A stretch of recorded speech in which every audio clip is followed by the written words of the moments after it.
How y'all doing today? Very nice. Good, good. Thanks for asking. What's been your impression of Seattle? I mean, it's amazing. You see this weather? It's awesome, man. It's sunny. No, it's been great. Obviously working with Coach Huff and with Mike and Grubb. It's been great. The guys here have been all amazing, all great teammates. That I heard a lot about the culture here, and it just goes to show that all those things I've heard over the years. I mean, they're true, man. The culture here is awesome. The fan base is awesome, and I'm excited to get this season rolling. Laken, I know it's really early in the process, learning the new playbook and stuff, but how does this system compare to what you've played in previously with?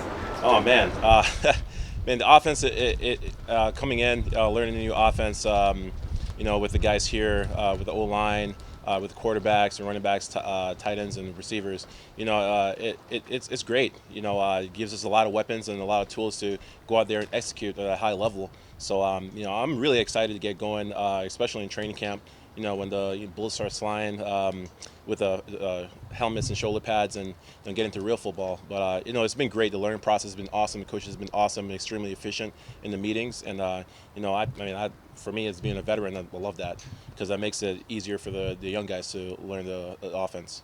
You didn't sign until a little later in the process. Kind of how did that all unfold? How did that come up? I did come out here for a visit. I met the coaching staff and everyone. They're all pretty new as well, so they're getting situated. And just talking to everyone here, and had some old teammates of mine. George Fent was an old teammate of mine as well, and talking to him, and I just really feel like it was a great fit for me. I was really excited to come be a part of the culture here. So. How have you been able to be as comfortable as you've been throughout your career?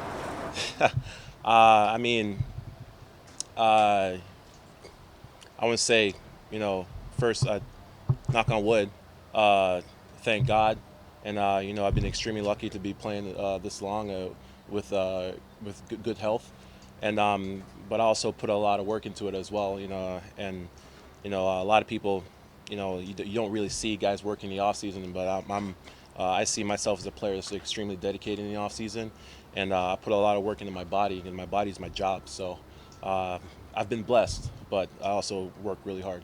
Do other players come up to you and ask you for tips on how to take care of yourself? I mean, I try to be a really good teammate, especially to the young guys, especially in the offensive line room as well. Man, it's crazy to say, but I'm going in my 10th year, and I've been blessed to play in X amount of games. I don't even know how many. But some young guys would come out to me and was like, hey, what does it take to, play through those 16-game seasons, 17-game seasons? How do you take care of your body, throughout the weeks? And I try to educate them as much as possible because, everyone is themselves are individuals, but you have to figure out what works for you, what works for you so you can put your best self on the field every Sunday. How big a point of pride is that? I mean, extremely prideful. For offensive lineman, you want to be, the guy they can count on, the guy that's accountable. So I take a lot of pride in that, and just as much as I take pride in my work. It's my job. My job is to be there for the team. You've been around a fair amount of offensive line coaches this week. What's unique or what stands out about him? Oh man, Coach Huff is awesome. He gets along with the guys really well. But he's also extremely efficient. They got Nugent there, they got Q in there in the offensive line room, and those guys have just been awesome. Just going just through the installs and how they communicate to the players and how quickly guys are able to grab on to the schemes that are being taught. It's really cool to be a part of something like that. And then, but it starts with them. They set the tempo, and the players they take off from there. You mentioned the young players, the young players coming to you. You've got Charles Cross in year 3 on your left side, Olo and Timmy right now getting the reps of the first team. What have been your impressions early of those two guys and getting to know them, getting to work with them? It's been great, to be honest, and those are two guys who've been here every day. They're busting their tails, and extremely respectful guys. They come up to me, ask me questions, how you feel on this, how you feel on that. And even just doing like a little stuff, like saying after practices and just going through things that can happen in the game, certain scenarios. It's been great working with them, and I truly appreciate that from both those guys because building that chemistry, especially this time of the year, is extremely important for our offensive line room. Have you done joint practices anywhere before? They announced today they're going to do Joint those. practices? Yeah, I'm no stranger to that. Yeah. Yeah. Okay, do you like them or? Joint practices? Hey, it's another tool to sharpen the iron, man. You know, so it's great. What's been your impression of Mike McDonald and his coaching style? Oh man, Mike McDonald is awesome, man. Obviously, just watching him, especially last year, how he coaches defense, and it's really cool, have a guy like that as a head coach, and coaching the defense as well. It makes these practices extremely competitive, but that's what it takes to build a great team. Laken, what's it like to play against his defense? Like his defense. I think it was a couple years ago. Jeff played against the Ravens. Yes. Mm-hmm. What's it like to face that as an offensive player? I mean, it's just as offensive player, you go out there and you have your game plan throughout the week, but the way he runs his defense is just there's no holes, and he forces you to play a certain way, and sometimes that could slow some offenses up, and not give them in the groove. But that's what makes it awesome to go against in practice, because now they're sharpening us, and then we can come out and sharpen them. That's why I kind of like, between the defense and the offense right now with Grubb, come out with his offense, and we're working together, and it's super exciting to see when we watch film. Laken, would you still like to go to medical school? Me? Yeah. It's been part of my dream. It's always been my dream. Build a hospital in Jamaica, and I think that's part of the process for myself. To get that done, and that's something that's truly it's a part of me. So. How recently have you been back to Jamaica? I haven't been back since COVID. The traveling has been, and then going back and forth. I have 2 kids now, so it's been a little bit different. But I'm planning on going back real soon. Do your kids know why your grandfather spurred you interest in medicine? Do they know the whole background of that? My kids? My kids are 4 and 19 months, so I don't think they would be able to fathom, that stuff. But they will know, and my grandfather is a. Sorry, guys.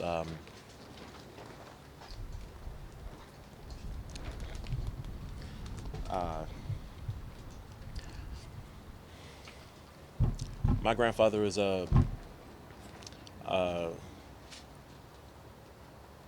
he's a very, very influential man, in my family. And him and my grandma. Sorry, guys. It's just sad to say. My grandma passed recently, so both of them have been. They're the reason why I'm here. They had a dream for our family. My grandma and grandpa had 10 kids, and they brought them to the States, and they had a dream for us, and I want to say, my grandpa, he passed a while back, and my grandma passed recently. My grandma was able to see, that dream realized, and I will let my children know that, because that's extremely important in my heart, and that's why I do what I do.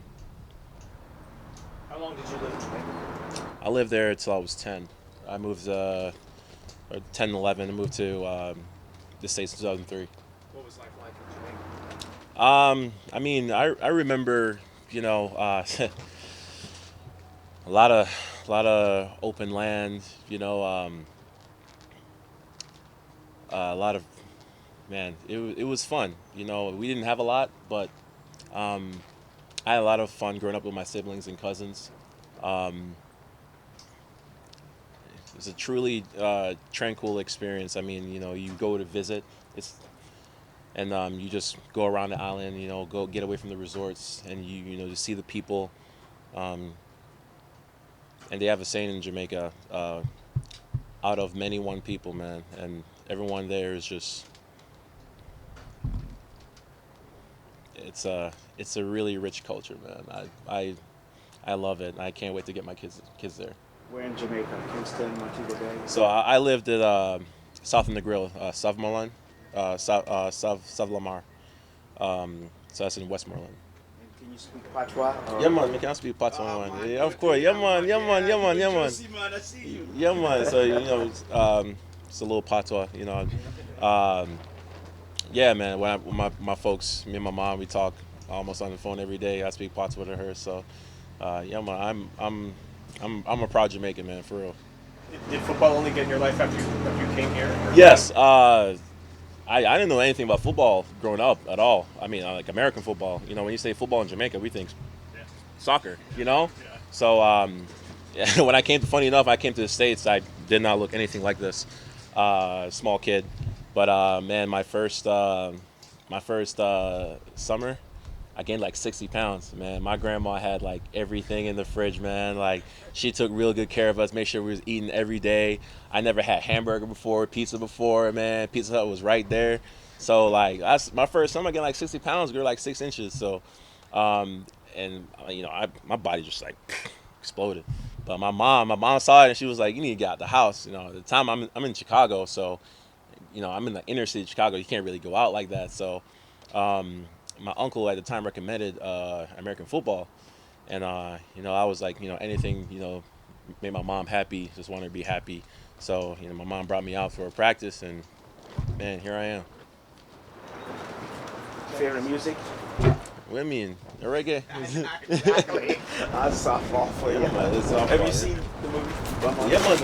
I see it. It was me and my wife. We went to go see it.